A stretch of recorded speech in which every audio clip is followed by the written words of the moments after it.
আর এই মুহূর্তে আমরা এই বিষয় নিয়ে কথা বলার জন্য টেলিফোন লাইনে যোগাযোগ করে নিয়েছি রাজ্য বিজেপির প্রধান মুখপাত্র দেবজিৎ সরকারের সঙ্গে। দেবজিৎ বাবু, আপনাকে জানিয়ে রাখি, আজ অভিষেক বন্দ্যোপাধ্যায় বলছেন কালীঘাট তৃণমূলের যারা বিদ্রোহী, যারা বিদ্রোহ ঘোষণা করে অভিষেক বন্দ্যোপাধ্যায়কে সরাসরি চ্যালেঞ্জ করে ঋতব্রত শিবিরে যোগ দিয়েছেন, তাদের উদ্দেশ্যে তিনি বলছেন যে তারা দলে ফিরে এলে অভিষেক বন্দ্যোপাধ্যায় ইস্তফা দেবেন, 1 ঘন্টার মধ্যে তিনি ইস্তফা দেবেন, এভাবেই চ্যালেঞ্জ ছুড়ে দিলেন বিদ্রোহীদের। 1 ঘন্টার মধ্যে ইস্তফা দেবেন, এটা আবার চ্যালেঞ্জের কি হলো? এটা তো সন্ধির শর্ত নিজের দিক থেকে দেওয়া। যাই হোক, ওদের ওই বিষয় নিয়ে ওরাই ভালো জানে, আমাদের এই নিয়ে কোনো মন্তব্য করার দরকার নেই। কিন্তু অভিষেক বাবুকে বাহবা দেব। ভদ্রলোক বিভিন্ন সুরে বিভিন্ন আঙ্গিকে গান গাইতে জানেন। কখনো কারার এই লৌহ কপাট ভেঙে পাল করে লোপাট, হ্যাঁ, 12টার পরে 4 তারিখ, আর এখন হচ্ছে শূন্য এবুকে পাখি মোর ফিরে আয় ফিরে আয়, আমি ইস্তফা দেব, আপনারা সবাই চলে আসুন। এইসব আর মানুষ ভাবে না, এইসব আর মানুষ খাচ্ছেও না, মানুষের কোনো উৎসাহ নেই। কেননা তৃণমূলের সঙ্গে মানুষ নেই আর ওদের কোনো প্রতিষ্ঠাও নেই, ওরা সব ডাহা মিথ্যেবাদী। এর আগেও অভিষেকবাবু যা যা বলেছিলেন তার উল্টো কাজগুলোই করেছিলেন, এবারেও ওই ধরনেরই কিছু করবেন, ওনার দলের লোকেরা ওনাদের ভালো ছেলেন। ধন্যবাদ দেবজিৎ বাবু। ভেঙে খান খান কালীঘাট তৃণমূল, আর এবার বিদ্রোহীদের চ্যালেঞ্জ ছুড়ে দিলেন অভিষেক বন্দ্যোপাধ্যায়। তিনি বলছেন যে আপনারা দলে ফিরুন, আমি ইস্তফা দেব, এবং তিনি আরো বলছেন আপনারা দলে ফিরে এলে আমি 1 ঘন্টার মধ্যে ইস্তফা দেব। বিদ্রোহীদের এভাবেই চ্যালেঞ্জ ছুড়ে দিয়েছেন অভিষেক বন্দ্যোপাধ্যায়। आसन पार्टी जीता तो अगर हार का जिम्मेदारी अभिषेक बनर्जी का है, 24 में जीत का जिम्मेदारी भी अभिषेक बनर्जी का है, मानोगे? और अगर किसी को मेरे से दिक्कत है, मैं तो चुनौती देता हूं भाई, 60 एमएलए गए हैं, कुछ लोग गए, 20 एमपी गए, मैं आपको चुनौती देता हूं, आप लौट के आओ ममता बनर्जी के पास, 24 घंटे के अंदर मैं अपना इस्तीफा दे दूंगा। ओपन चैलेंज दे रहा हूं, आप लौट के आओ, 24 घंटे के अंदर मैं अपना इस्तीफा दे देता हूं। 24 घंटा, चलो 24 घंटा छोड़ दो, 1 घंटा मिलेगा। অভিষেক বন্দ্যোপাধ্যায় তিনি বিদ্রোহীদের চ্যালেঞ্জ ছুড়ে দিয়েছেন। তিনি বলছেন আপনারা দলে ফিরুন, আমি ইস্তফা দেব, আপনারা দলে ফিরে এলে আমি 1 ঘন্টার মধ্যে ইস্তফা দেব বলে চ্যালেঞ্জ ছুড়ে দিলেন অভিষেক বন্দ্যোপাধ্যায়।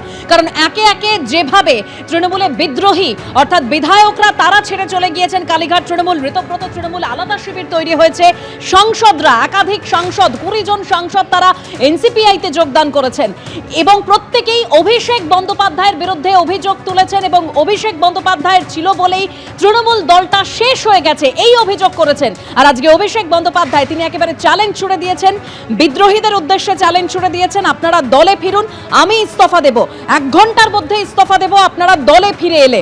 যে ছবি আপনাদের দেখাচ্ছে অভিষেক বন্দ্যোপাধ্যায়ের আমতলার অফিস এইভাবে বুলডোজার দিয়ে একেবারে 5 তলা অফিস ভেঙে গুড়িয়ে দেওয়া হয়েছে।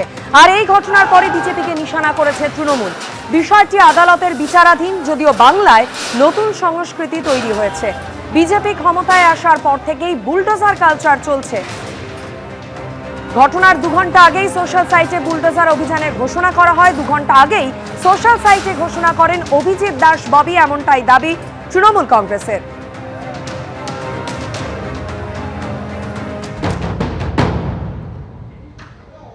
অভিষেক ব্যানার্জি তো ভারতবর্ষের আইনের ঊর্ধ্বে নন। অভিষেক ব্যানার্জি যদি কোনো বিল্ডিং বা কোনো পার্টি অফিস বা কোনো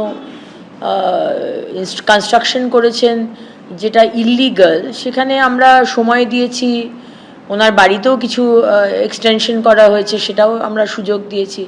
তারপর যদি সেটাকে ঠিক না করা হয় বা যেটা আমরা দেখি একেবারেই ইললিগাল, সেখানে তো আমরা ডেমোলিশ করবই। এবার শুধু অভিষেক ব্যানার্জি নন, অভিষেক ব্যানার্জি আজকে যুবরাজ বলে তার কথাটা সামনে আসছে, এরকম অনেক বিল্ডিং আছে যেগুলো আমরা নোটিশ পাঠাচ্ছি, এবার আমরা ডেমোলিশ করব।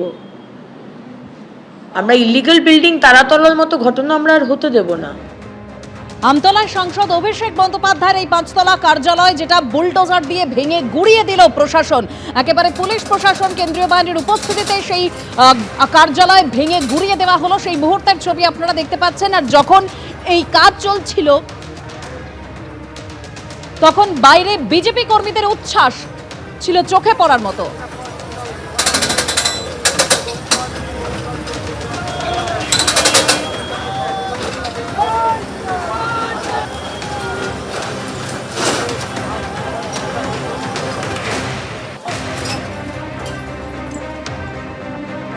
এবিপি আনন্দ, এগিয়ে থাকে, এগিয়ে রাখে।